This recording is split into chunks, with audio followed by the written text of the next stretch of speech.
Good morning friends. आपण रात्री मुक्कामी होतो पोलादपूर या ठिकाणी. त्यानंतर आपण पोलादपूरचा घाट चढून आता प्रतापगड बघण्यासाठी आलो. सध्या मी प्रतापगडाच्या पायथ्याशी आहे. तुम्हाला माझ्या पाठीमागे दिसत असेल प्रतापगड. प्रतापगड हा किल्ला छत्रपती शिवाजी महाराजांनी 2 वर्षात बांधून पूर्ण केला होता.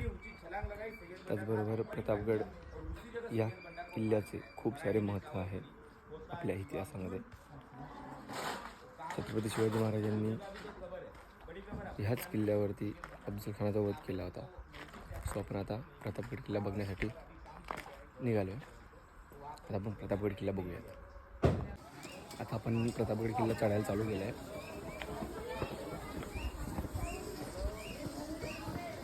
मोजक्यात काही पायऱ्या चढून आपण प्रतापगडाच्या महाद्वाराजवळ पोहोचूयात.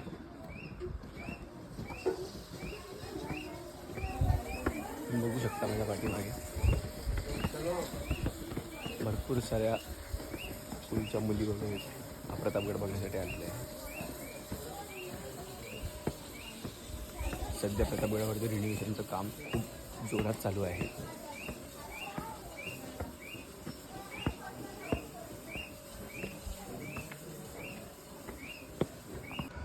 तर मित्रांनो, आता आपण प्रतापगडाच्या फक्त 95 पायऱ्या चढून आपण प्रतापगडाच्या महाद्वाराजवळ आलेलो आहोत. तुम्ही माझ्या पाठीमागे बघू शकता प्रतापगडाचा महाद्वार आहे. सो आता आपण प्रतापगडाच्या महाद्वारातून एंट्री करू आणि पुढे जाऊयात प्रतापगड बघण्यासाठी. हा बघा प्रतापगडाचा महाद्वार किती सुंदर दिसतोय. आजही हा किल्ला साताऱ्याची गादी उदयनराजे भोसले यांच्या अधिपत्याखाली आणि छत्रपती शिवाजी महाराजांचे जे पण काही रूल्स अँड रेग्युलेशन होते, नियम होते, त्याच्यानुसार चालतो. म्हणजे सकाळी 6 वाजता गेट ओपन होतं आणि संध्याकाळी 6 वाजता हा गेट बंद होतो. ते नियम आजही लागू आहेत. हा दरवाजा तुम्हाला खालून कधीच दिसणार नाही. मित्रांनो, आता आपण किल्ल्याच्या महाद्वारातून प्रवेश केला आतमध्ये. खूप ऊन असतं आहे. मी तुम्हाला आता चोर दरवाजा दाखवायला घेऊन जातो आहे. त्याचबरोबर राजे ज्या मार्गाने बाले किल्ल्यामध्ये प्रवेश करते किंवा किल्ल्यामध्ये प्रवेश करते तो रस्ताही तुम्हाला दाखवतो मी. सर्वात प्रथम तुम्हाला मी चोर दरवाजा दाखवतो. खूप रिनोव्हेशनचं काम चालू आहे. बघा, हा छत्रपती शिवाजी महाराजांच्या काळातील चोर दरवाजा आहे. बघू शकता तुम्ही.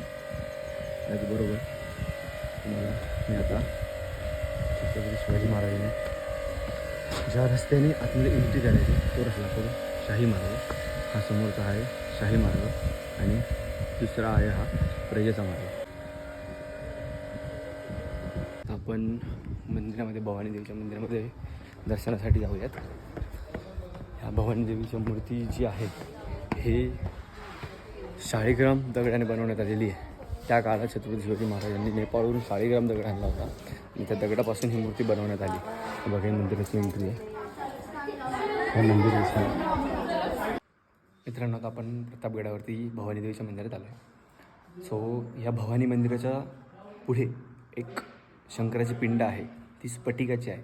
ती शंकराची पिंड छत्रपती शिवाजी महाराज ज्या ठिकाणी जायचे त्या ठिकाणी रोज त्यांच्यासोबत असायची. त्याचबरोबर भवानी मंदिराच्या एक्झॅक्ट देवी मूर्तीच्या समोरच्या साईडला एक सभामंडप आहे. त्या सभामंडपामध्ये आपले चौथे सेनापती हंबीररावजी मोहिते यांची तलवार ठेवण्यात आलेली आहे. त्या तलवारीवरती टोटल 6 स्टार आहेत. त्यात 6 स्टार कशाबद्दल दिलेले आहेत तर एका युद्धामध्ये आपले सरसेनापती हंबीररावजी मोहिते यांनी 600 मावळ्यांना ठार केलेलं होतं. तर त्यांनी 600 मावळ्यांना ठार केल्याबद्दल त्यांना ते गौरवण्यात आलं होतं. तर त्यांना तलवारीवरती एका साईडला 3 आणि दुसऱ्या साईडला 3 असे 6 स्टार देण्यात आलेले आहेत. तर हे माझ्या पाठीमागे बघू शकतो तुम्ही. हे भवानी मंदिर आहे. आतमध्ये फोटोज आणि व्हिडिओज काढायला अलाउड नाही आहे. त्यामुळे मी तुम्हाला आतमधून फोटो व्हिडिओ दाखवू नाही शकत. ओके, आता आपण भवानी मंदिरातून बाहेर निघाले. आता आपण चाललो आहे बाले किल्ल्यामध्ये. सो बाले किल्ल्याला पण एक नवीन दुसरा प्रवेशद्वार आहे. तो पण तुम्हाला मी दाखवतो. बाले किल्ल्याला जाताना तुम्हाला मी प्रतापगडावर झालेला जो इतिहास आहे तो आठवण करून देतो. छत्रपती शिवाजी महाराजांनी या किल्ल्यावरती अफजल खानाचा वध केला होता. ओके, ही वधाची जी जागा आहे या ठिकाणाहून दिसते. मी तुम्हाला ती वधाची जागा दाखवतो. ही आहे अफजल खानाच्या वधाची जागा आणि हा प्रताप बुरुज. पण आता या उन्हाच्या तडाख्यामध्ये थंडगार लस्सी पिऊयात मस्तपैकी. हा हा हा हा. किती भारी, काय भारी बनवतात लस्सी, खूप सुंदर, वाह छान. मित्रांनो तुम्ही माझ्या पाठीमागे महादेवाचं मंदिर बघू शकताय. तर ह्या मंदिराची स्थापना इथे कशी झाली. मी खाली जे भवानी मातेचं मंदिर बघितलं, त्या मंदिराची स्थापना इथे करायची होती मुळात सर्वात पहिले. त्यावेळेस त्या मंदिराचं खोदकाम करत असताना त्या ठिकाणी त्यांना स्वयंभू आतमध्ये असलेली शिवलिंगाची मूर्ती मिळाली. त्यामुळे हे मंदिर इथे स्थापन करण्यात आलं आणि भवानी मातेचं मंदिर खालच्या साईडला स्थापन करण्यात आलं. मी तुम्हाला त्याचे काही फोटोज काढलेत आणि त्याची काही स्टोरी आहे, त्याचे फोटोज मी तुम्हाला पुढे दाखवतो आहे. हे महादेव मंदिरातलं स्वयंभू शिवलिंग आहे. त्याचबरोबर त्याची माहिती आहे, कधी सापडलं 1965मध्ये सापडलं इथे. मित्रांनो आपण महादेवाचं मंदिर बघून पुढे आलो, तर इथे मला अजून एक चोळ दरवाजा दिसलेला आहे. हाच बघा चोळ दरवाजा. आपण त्याच्यामध्ये जाऊन बघूयात हा दरवाजा कुठे बाहेर निघतोय आणि काय आपल्याला दिसतंय ते. आपण आतमध्ये आलेलो आहे. हा बघा, हा दरवाजा इकडे निघतो खालच्या साईडला. या साईडला बघितलं खूप खोल दरी दिसते आणि ह्या साईडला आहे कोकण, पूर्ण कोकण आहे. आपण आता प्रतापगडाच्या तटबंदीवरून चालत चाललो आहे पुढे. तर पुढे गेल्यानंतर मी तुम्हाला अजून एक ठिकाण दाखवतो. प्रतापगडावरून रायगडही दिसतो, बट धुक्यामध्ये तो आता व्यवस्थित आपल्याला दिसत नाही आहे. ह्याच ठिकाणी कुठेतरी आहे, बट तो धुक्यामध्ये आपल्याला क्लिअर दिसू शकत नाही आहे. तटबंदीवरून पुढे चालत येताना मी तुम्हाला एका तटबंदीजवळ घेऊन आलो आहे. या तटबंदीच्या ठिकाणी आल्यानंतर मी ज्या ठिकाणी उभा आहे हा कोकणचा भाग आहे आणि ह्या साईडला जी खोल दरी दिसते तुम्हाला, हा पूर्ण महाबळेश्वरचा भाग आहे. या साईडला जर तुम्ही हात काढला तर तुम्हाला थंडगार हवा लागेल. हेच मी ज्या ठिकाणी उभा आहे ह्या ठिकाणी प्रचंड गरम आणि ऊन लागतं आहे. आणि त्याचबरोबर हा सुंदर नजारा किती छान दिसतोय बघा. हे आहे आपलं सह्याद्री, खूपच छान दृश्य आहे. मित्रांनो आपण तटबंदीच्या पुढे निघालो आहे. पुढे चालत जाताना मी तुम्हाला आता प्रतापगडाच्या बालेकिल्ल्यामध्ये घेऊन जातो आणि त्याचबरोबर बालेकिल्ल्याच्या इथे महाराजांची एक मूर्ती पण आहे, ती पण तुम्हाला दाखवतो. आणि त्याचबरोबर त्या मूर्तीच्या बॅक साईडला एक प्रभू श्री दत्तात्रयांची मूर्ती पण आहे आणि खूप छान असं मंदिर आहे, तेही मी तुम्हाला दाखवतो. चला लेट्स गो. मित्रांनो आता आपण बालेकिल्ल्यामध्ये प्रवेश करतोय. हा बघा माझ्या पाठीमागे छत्रपती शिवाजी महाराजांचा पुतळा आहे, मूर्ती आहे, हाच तो बालेकिल्ला. त्याचबरोबर मी आता तुम्हाला दत्त महाराजांच्या मंदिराजवळ पण घेऊन जातो आहे. बघू आपण दत्तात्रयांचं मंदिर किती छान आणि मूर्ती किती सुंदर दिसते ती. हे बघा मित्रांनो, आपण एक्झॅक्ट महाराजांच्या पुतळ्याच्या बॅक साईडला आलेलो आहोत. हे बघा माझ्या पाठीमागे तुम्ही बघू शकता. आणि तुम्हाला मी आता दत्त मंदिर दाखवतो आहे. खूप छान असं दत्त मंदिर आहे. हे बघा छान असं दत्त मंदिर आहे. प्रभू दत्तात्रयांची मूर्ती पण त्यात खूप सुंदर अशी रेखीव मूर्ती आहे, बघू शकता तुम्ही. आपण आता बालेकिल्ल्यामध्ये आहोत, महाराजांच्या पुतळ्याच्या बॅक साईडला आहोत. मी तुम्हाला आता दत्त मंदिर दाखवतो, त्याच्यानंतर आतमधली मूर्ती किती रेखीव आहे ती पण दाखवतो. हे बघा दत्त महाराजांचं मंदिर आहे, हा आहे बालेकिल्ला आणि हे आहे दत्त मंदिर. तर मी तुम्हाला दत्त महाराजांची मूर्ती दाखवतो, किती छान आणि सुबक अशी मूर्ती आहे. मंदिराला दरवाजा लावून घेतलेला आहे दुपारची वेळ आहे म्हणून.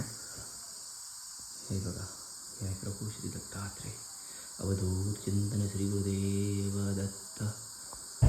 हा फोटो प्रतापगडाच्या बालेकिल्ल्यामधला आहे. आपण आता बालेकिल्ल्यावरून खाली उतरतोय. आता बालेकिल्ल्यातून खाली जाऊ, प्रताप बुरुजावरती जाऊ. मला प्रताप बुरुज हे दाखवतो. माझी किती सुंदर अशी महाराजांची मूर्ती दिसते. तिथे खूप सारे तुम्हाला दुकान आहेत, तुम्हाला मगाशी पण मी सांगितलं. आता किल्ल्यावरून उतरताना शॉर्टकटच्या रस्त्याने, जुना रस्ता आहे त्या रस्त्याने उतरतोय. हे बघा किल्ल्यावरून खाली उतरलं.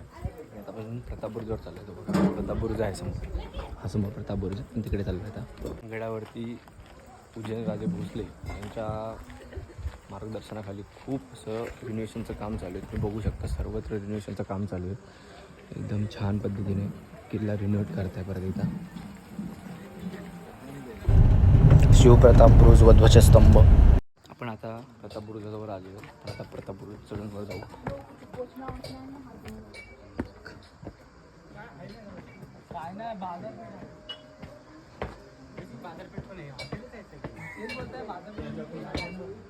आणि काय ते वस्तू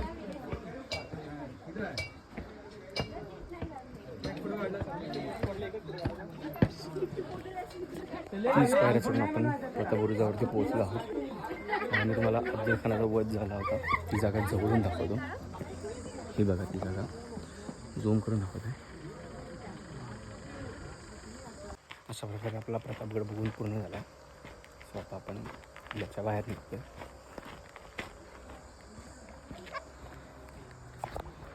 खूप छान वाटला प्रतापगड बघून. आजही महाराजांच्या आठवणी खूप आहेत त्या ठिकाणी. भेटूयात पुढच्या ब्लॉगमध्ये. जर तुम्हाला माझा हा ब्लॉग आवडला असेल लाईक करा, कमेंट करा आणि जास्तीत जास्त लोकांपर्यंत हा ब्लॉग शेअर करा.